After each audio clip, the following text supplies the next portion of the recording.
Hello and welcome to this episode of Happy Baking. In this episode, I want to discuss a seriously beloved, extremely craveable dessert, tiramisu.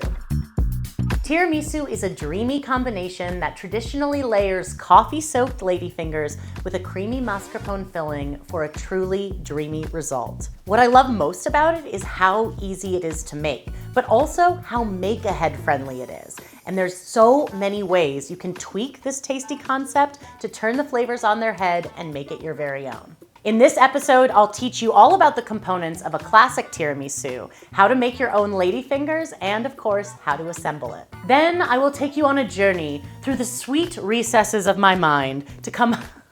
I don't remember writing any of this, and that's kind of terrifying. I'll take you on a journey through the sweet recesses of my mind to come up with some exciting new flavor twists on this classic dessert. It's gonna be a deliciously creamy episode, and I can't wait. So let's get baking. Let's talk about the components of tiramisu. First is ladyfingers. And ladyfingers are a truly interesting base because they're somewhere between a sponge cake and a cookie. They're piped into a long, thin shape, aka fingers. Fresh from the oven, ladyfingers are more like sponge cake, but if they're baked long enough or allowed to stale, they can become quite crisp. And store-bought versions are often way crisper. If you opt to make homemade ladyfingers, my recipe will make enough to build a generous 9 by 13 inch or 23 by 33 centimeter tiramisu. It can be helpful to allow homemade ladyfingers to stale slightly before assembling. This allows them to soak up as much of the flavorful soaking liquid as possible. And if you opt to use store-bought ladyfingers, you can usually just skip this step because they come pretty crisp. Next is the mascarpone filling. Now, there are two ways to make this. There's kind of the traditional way, which is a little more complex, and there's what I sort of refer to as the easy method, which, if I'm being honest, is what I do more often. It's essentially whipped cream combined with mascarpone cheese. The cream is whipped to stiff peaks, and then the mascarpone thickens the texture even more. It becomes sort of like a thick custard-like mixture, but with no cook time at all. Classic tiramisu does require a little more effort. Typically it involves eggs, which means you have to cook them to a safe temperature to eat before you can mix the full filling together. Even though it is a little bit more complex, it still comes together pretty easily. So of course, I've got to show you both in this episode. I'm not going to leave you hanging with just one option. Next, the soak. In a lot of ways, this is the most important ingredient in the tiramisu because it's where all the flavor comes from. The ladyfingers are soaked in some kind of flavorful liquid. Traditionally, it's strong coffee or espresso. Then the soaked ladyfingers become the base and center layers of the tiramisu. And they basically contribute the main flavoring agent throughout so that when you scoop, you've got flavor in every bite. Finally, the topping. The topping is seemingly less important than the other components, but at the same time, it really ties it together and sort of makes it effortlessly elegant. The most classic topping is a dusting of cocoa powder on top of the finished tiramisu just before chilling. Once the tiramisu is sliced or scooped, it becomes a pronounced layer of color on the surface that emulates the darker coffee-soaked ladyfinger layers. And I'm gonna have a lot of fun in this episode playing with different fillings and toppings. It's gonna be a blast. Okay, now you know all the components. I wanna teach you how to make your own ladyfingers. If you're making your own ladyfingers, you'll likely want to do it at least one day and even up to 3 days ahead of when you want to assemble your tiramisu. Preheat the oven to 350 degrees Fahrenheit, 175 degrees Celsius with the oven racks in the upper and lower thirds of the oven. Line 2 baking sheets with parchment paper. And if desired, you can draw lines on your parchment paper to help create guides so that your ladyfingers are similarly sized. This is an example, and I'll just pipe the ladyfingers between these lines, and then I'll know that they start here and end here. It's gonna help me make them a little bit more even. Just be sure that you turn the parchment paper over so that the ink is touching the pan and it's not gonna be touching the food when you pipe it. You want your ladyfingers to be about 4 inches or 10 centimeters long. Before you get started, be sure to fit a pastry bag with a 1/2 inch or 1 centimeter wide round pastry tip or you can actually skip the tip and later just cut a 1/2 inch or 1 centimeter opening from the end of the bag. If you're gonna do that, don't do it until you've filled your bag with the ladyfinger batter. First, I'm gonna sift my dry ingredients into a medium bowl just to combine them. I've got the flour, a little bit of cornstarch, and some fine sea salt. Just give that a good sift. Again, this is sort of a sponge cake batter, so it's important to take the time to sift the ingredients because we want a really light batter. We don't want to have any, what we used to call in pastry school, flour bombs. Now it's time to start mixing. I'm gonna use an electric mixer fitted with the whip attachment, but you could also use a large bowl and an electric hand mixer. First, I'm gonna combine the yolks and half of the sugar, which is 99 grams or a 1/2 cup granulated sugar. I'm gonna use the rest with my egg whites later on in this recipe. And also gonna add the vanilla to this egg yolk mixture. I'm gonna whip this on medium-high speed until they reach ribbon stage. Ribbon stage essentially means that the mixture will look really pale yellow in color and it's noticeably thickened.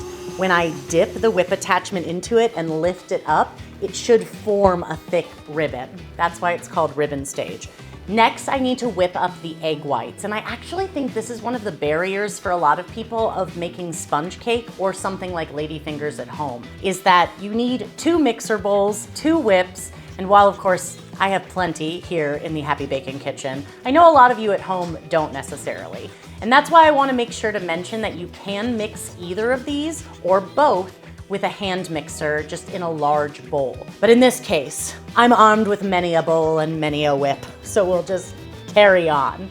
So I'm gonna whip the egg whites along with the cream of tartar, and I wanna start by whipping those on medium-low speed just until it becomes slightly foamy. You're gonna start to see some large bubbles on the surface. Once we sort of start to break up that protein, it'll be easier to get more aeration in there. And that's when we'll start to add the sugar gradually, because the granules of the sugar are gonna make it even easier. We're gonna be able to continue to whip and reach maximum aeration. So the cream of tartar goes in, and I'll start by whipping it on medium-low speed just until I see those bubbles start to form. I see some of those visible bubbles on the surface, which means I can start to add the sugar. This is gonna be the remaining sugar in the recipe. It's the other half, so 99 grams, 1/2 cup of granulated sugar, and then I'll gradually raise the speed to medium-high after it's all incorporated. I'll continue to whip this mixture until it forms stiff peaks, which will take 5 to 7 minutes. It should be shiny and thick, not clumpy or dry. Yeah, looking good. Okay, so now it's time to combine everything together. First, I wanna put my egg yolks into a large bowl. You can mix your batter together in the mixer bowl, but one of the problems with most electric mixer bowls is that they're sort of conically shaped, which means that things love to fall to the bottom and kind of get stuck down there. So it's a lot easier to use more like a large round bowl. Now I need to combine the egg whites into the yolk mixture, and the goal here is to do this while retaining as much of the volume as possible. The easiest way to do this is to add a small amount of the whites to the yolk mixture to start. We're gonna sort of temper this mixture. Now, temper can mean different things. We've talked about this on Happy Baking before. In this case, we're talking about tempering textures, not tempering with temperature. So I'm trying to take something that's a little bit heavier, the egg yolk mixture, and add something lighter into it. And I wanna do it as easily as possible. So I'm gonna start by mixing this first addition of whites in a bit more vigorously. I'm actually just stirring it like normal. The goal here is that that small amount of whites, even if we deflate it slightly, it's lightened the yolk mixture pretty significantly, which is going to make it easier to fold in the rest of it in just a few additions while retaining as much volume as possible. So now I'll add the rest of those whites in about 2 more additions, and I'm gonna gently fold. The folding motion is sort of a round motion where you're going underneath the mixture and scooping it up. A lot of times you'll also hear people talking about kind of cutting through the center. So you cut through the center and then fold up. I like to move in more of a rounded motion overall just to make sure I'm really scooping up that bottom. Because these two mixtures are totally different colors, we've got the bright white egg whites and we have the yellow yolks. You can really see when you scoop down to the bottom, like look at that, there's a streak of yellow there. That's one of the ways I know it's not evenly folded, perfectly combined just yet. And again, the goal is to do this in as few swipes as possible, but not at the detriment of actually mixing it to combine. You don't want any of that yolk mixture not lightened with egg whites. This first edition's looking pretty good, so I'm gonna add the remaining egg whites and fold those in gently to combine. This mixture is still looking so light and fluffy, so now it's time to add the dry ingredients. The easiest way to incorporate these and make sure you don't get those flour pockets is to sift it into the batter. So I'm just going to put it into my sieve. Yes, we already sifted it once, and now we sift it again. Because there isn't a super high ratio of the dry ingredients, we can add it all at once. You don't need to do it in batches like you sometimes do with larger amounts of sponge cake batter. And then once again, gently folding to combine.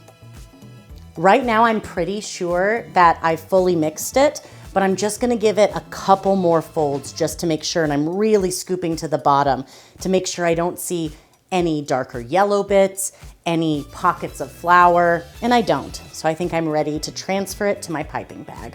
This is a good amount of batter. It's probably not going to fit in your piping bag all at once. And a lot of people don't realize that it can actually be trickier to pipe if your bag is too full.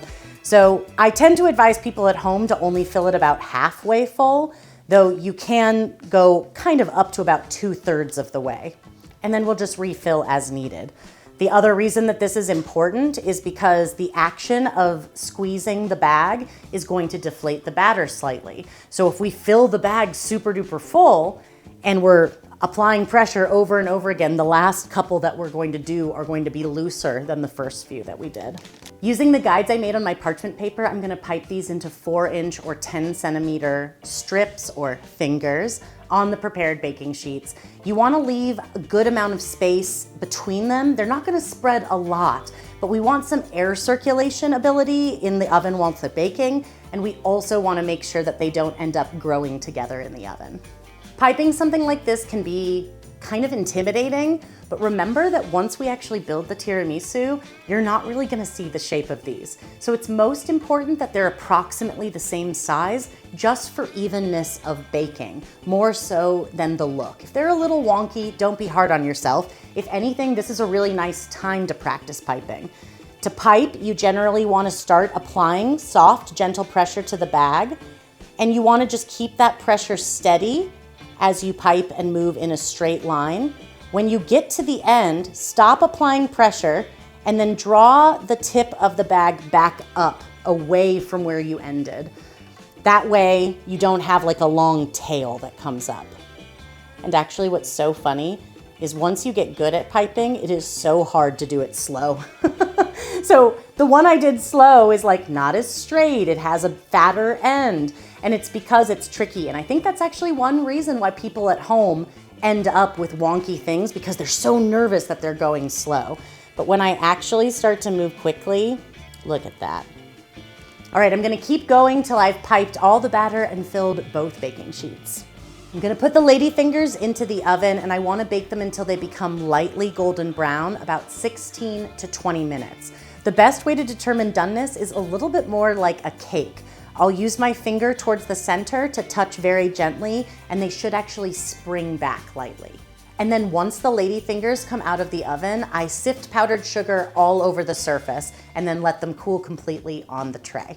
As I mentioned earlier, to use ladyfingers for tiramisu, it can actually be helpful to let them stale slightly. One of the ways you can speed this up is by transferring them to a wire rack and letting them sit at room temperature for about 24 hours. If you have a little bit longer time, you can just leave them on the baking sheets and they'll stale in 1 to 2 days.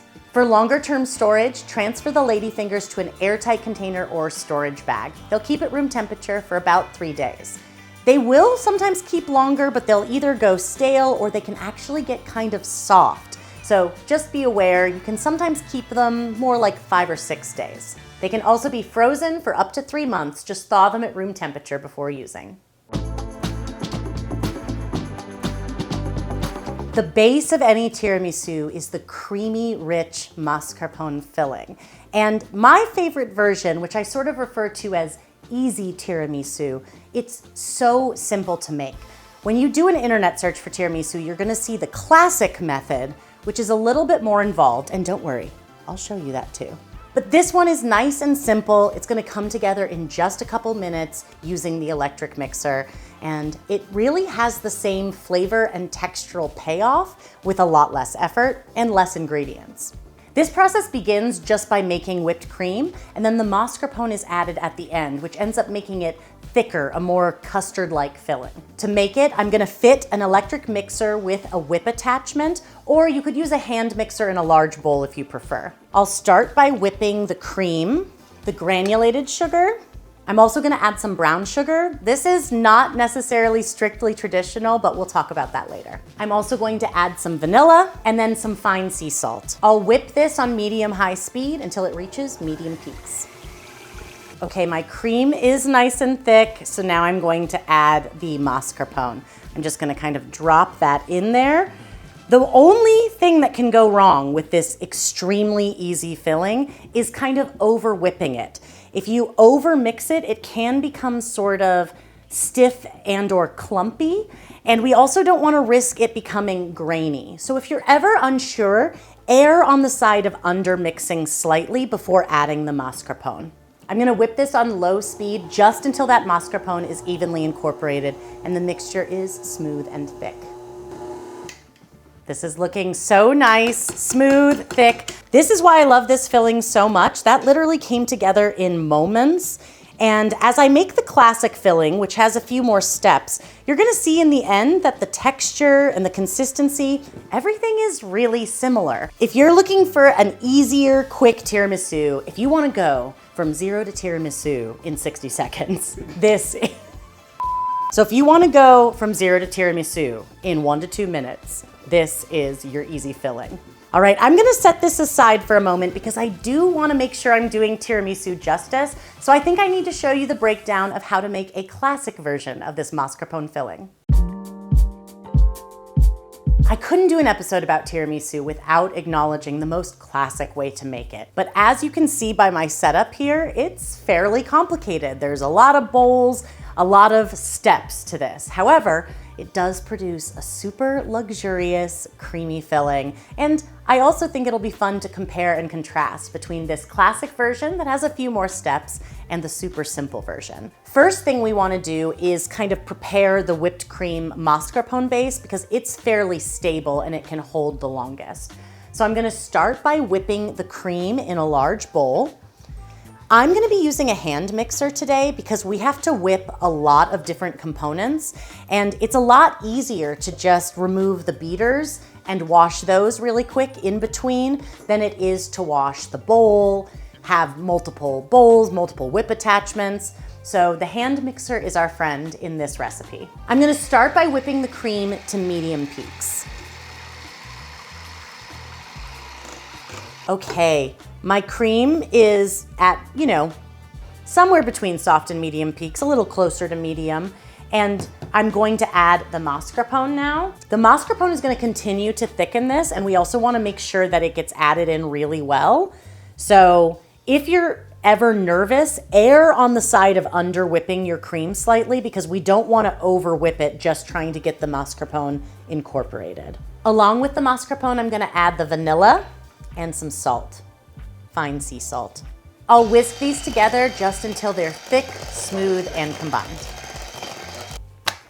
Just like that. Look how thick it is. I'm just gonna give it one stir with my spatula to make sure there's no under whipped cream kind of hiding at the bottom of the bowl.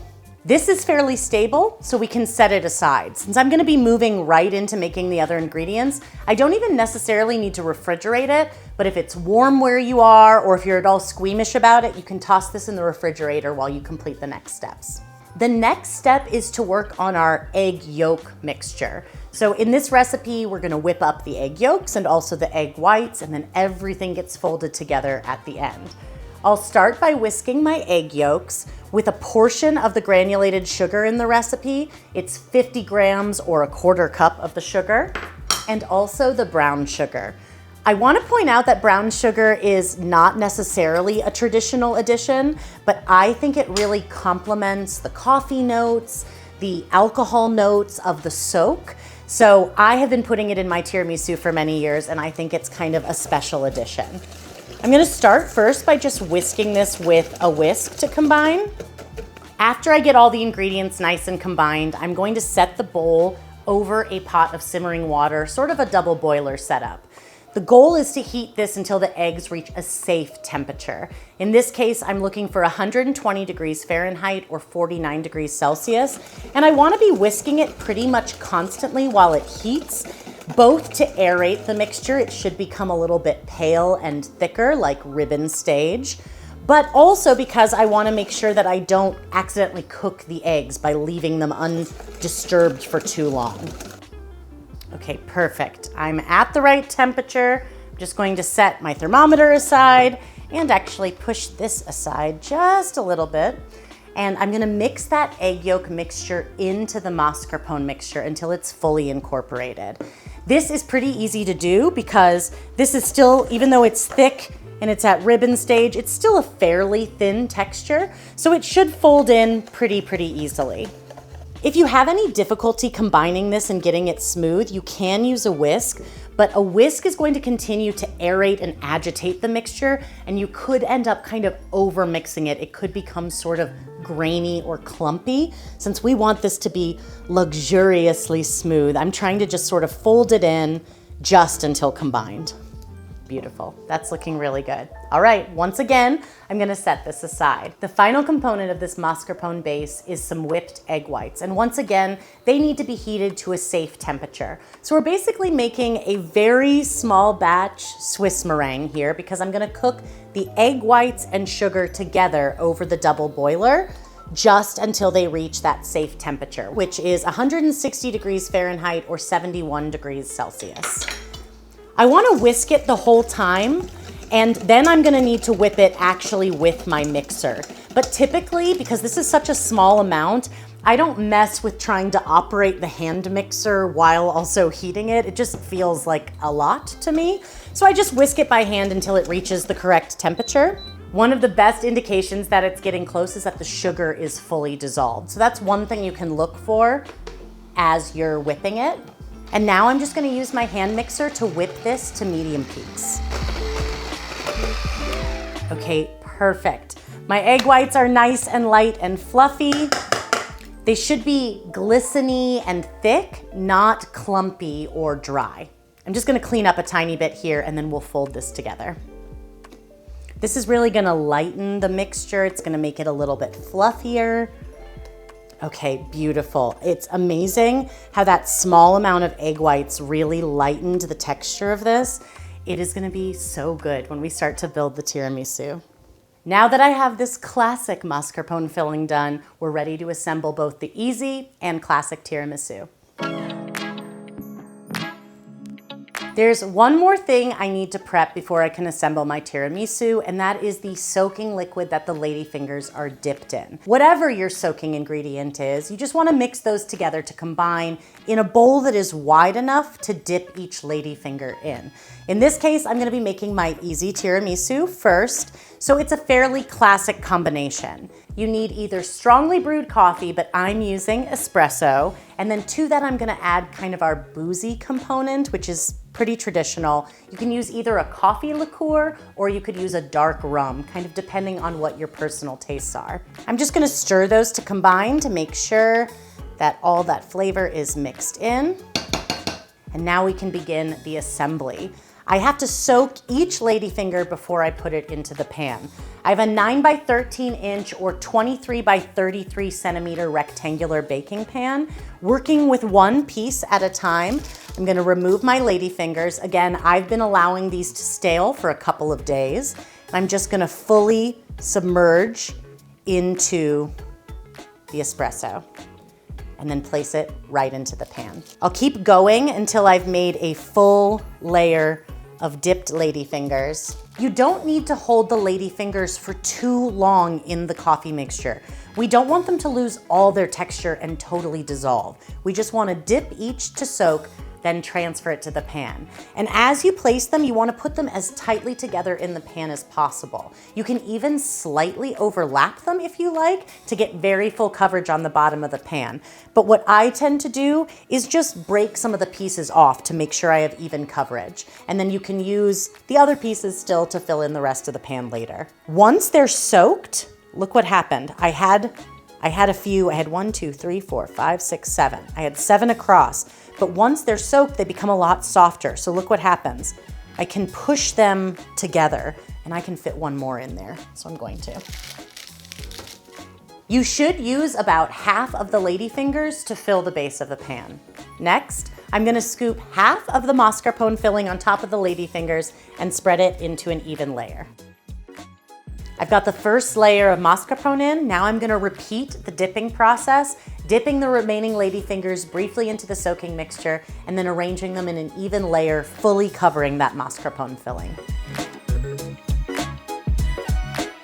I'm gonna add the rest of the mascarpone filling on top and spread it into an even layer. Since this is my easy tiramisu, I'm gonna keep it easy. I just spread it totally smooth. But later I'll show you what can happen if you wanna add a little texture to the surface. That can add kind of a cool visual impact. I have enough of the soaking mixture here for my easy and my classic tiramisu, so I'm going to set it aside. But a reminder that if you do have any left over, other than a little bit of powdered sugar being added to make it a little bit sweet, this is totally still drinkable. So you could save it. It would make a really good espresso martini. All right, I'm gonna sift the topping, which is some cocoa powder, over the surface. I like to do some of this before you chill because it'll sort of soak into that top layer of mascarpone, but it's also really nice to do a bit more right before serving as well. So keep that cocoa powder handy for when you're ready to serve. I just used a wet paper towel to wipe the edges a little bit, just since this is the kind of dessert that can go straight from the fridge to the table and I want it to look nice. Now I need to refrigerate the tiramisu for at least 4 hours and up to 24 hours before serving. So into the fridge it goes. The assembly for the classic tiramisu is going to be exactly the same. We're just using our more classic mascarpone filling.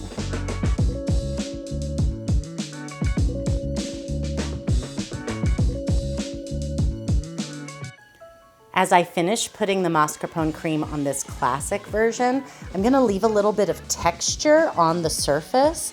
And that way when I sift the cocoa powder over, it's going to sort of leave that texture visible. So one thing that I like to do is just sort of to draw lines in the surface with my spatula. And then when you slice it, it's gonna kind of look like little waves. All right, this needs to be refrigerated for at least 4 hours and up to 24 hours before serving. I'm gonna put it in the fridge and then I wanna show you some of my crazy riffs on tiramisu. There are actually tons of ways to make little flavor twists to tiramisu. The mascarpone filling is a versatile, flexible base that pairs well with many flavors. I came up with a bunch of fun ideas for this episode, but I also want to know what flavor ideas or combinations can you come up with? Leave them in the comments because I want to go tiramisu crazy. First up, this creamsicle tiramisu. For this variation, I dipped the ladyfingers in a mixture of orange juice and half for that creamsicle-y flavor. I also put some orange zest into the mascarpone filling, and then we'll use more orange zest as the topping. This smells so good. This is gonna go into the fridge, and then I'm gonna get ready for my next variation. For this variation, I wanted to use a strongly brewed tea instead of strongly brewed coffee. And I've done versions like this before with chai, but today I'm gonna do a hibiscus tiramisu. I brewed a strong hibiscus mixture using a little bit of ginger and cinnamon, and then I also added some of that cinnamon and ginger to the mascarpone mixture as well. I'm gonna finish it off with a dusting of hibiscus powder, which is dehydrated hibiscus flowers processed. You could also use freeze-dried strawberry or raspberry, which would make a bright pink powder as well. Or you can just skip the topping and it'll still be delicious. This one is so pretty and pink. I'm gonna put it in the fridge and get on to the next. This next variation is an Amaretto sour-inspired tiramisu. One of the reasons I love this so much is because I really like that boozy note in a traditional tiramisu, that coffee liqueur or that rum. So I wanted to take another favorite liqueur of mine, which is Amaretto. I love that creamy almond flavor, and I think it works so beautifully in desserts. So the soaking mixture for this is a mixture of Amaretto and some freshly squeezed lemon juice. I also like to add a little bit of a topping to it, inspired by the cocktail itself. You could do brandied cherries or maraschino cherries. I'm gonna put that on the very top layer so that when we slice in, we're gonna have that like little pop of color and that little bit of additional texture. I top it with some almond flour, a thin layer, instead of that cocoa powder or anything on top, and it just really boosts those almondy notes. But I also wanna talk about this, which is a store-bought ladyfinger. And to quote our patron saint, Ina, store-bought is fine. Tiramisu is already an easy dessert, and if you wanna skip the step of making the ladyfingers yourself, you can absolutely get them at the store. So for these next few tiramisu, I'm gonna go ahead and use store-bought just to prove to you that it can be just as delicious.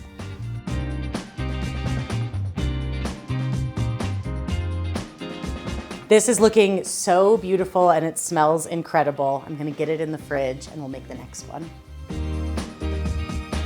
For this coconut variation, I found a way to put coconut into every single layer. So I add a little bit of coconut cream to the whipped cream base with the mascarpone filling. I also dip the ladyfingers into coconut milk that's been boosted with a little bit of vanilla. Be sure to use room temperature coconut milk and blend it well so that it's well combined and fluid. It'll still be quite thick, but it should be fluid, otherwise it'll be difficult to dip the ladyfingers and have them absorb. And then you can top the surface with coconut. You can toast the coconut if you want, but I sort of like an all over white on white effect of this particular version. And I like to process the coconut just a little bit so that the pieces are smaller. Not quite a powder, but still that nice kind of topping that emulates the other style of tiramisu. I'm so excited for this coconut tiramisu. I've got one more. I'm gonna put this one in the fridge. For this version, I thought it'd be super fun to make a super chocolatey tiramisu. So of course, I add some chocolate into the mascarpone filling itself. I'm also dipping the ladyfingers into chocolate milk. You could also use your favorite hot cocoa for this. Just be sure to let it cool completely. Otherwise, dipping the ladyfingers into a hot liquid can kind of disintegrate them, soften them a little bit too much. I'm using a really high quality chocolate milk from a local dairy. And if you're gonna go the chocolate milk route, I'd really suggest that if you can. This one is so thick and delicious. To top this off, you could use cocoa powder or chocolate shavings would be super elegant. But because this is such a kid-friendly version, I thought it would be fun to top it with rainbow sprinkles instead. This one is so fun. I can't wait to scoop in and start tasting these different tiramisu. Into the fridge it goes.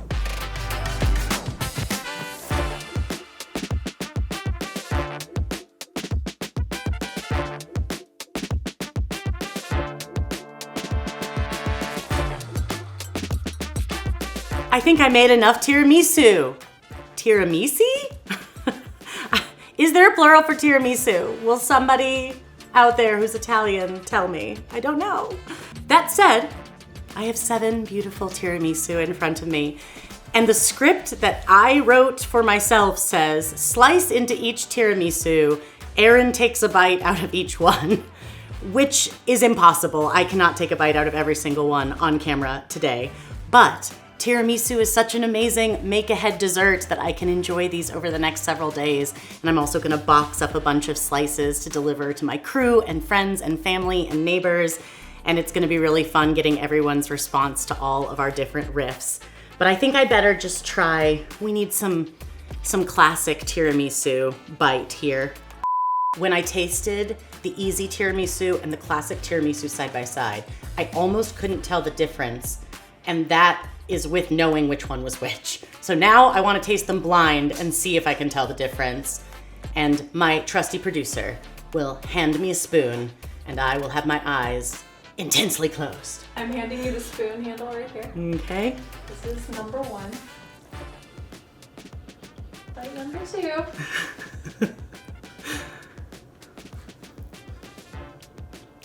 I think bite 2 is the easy and bite 1 was the traditional. Ah! I think that proves it.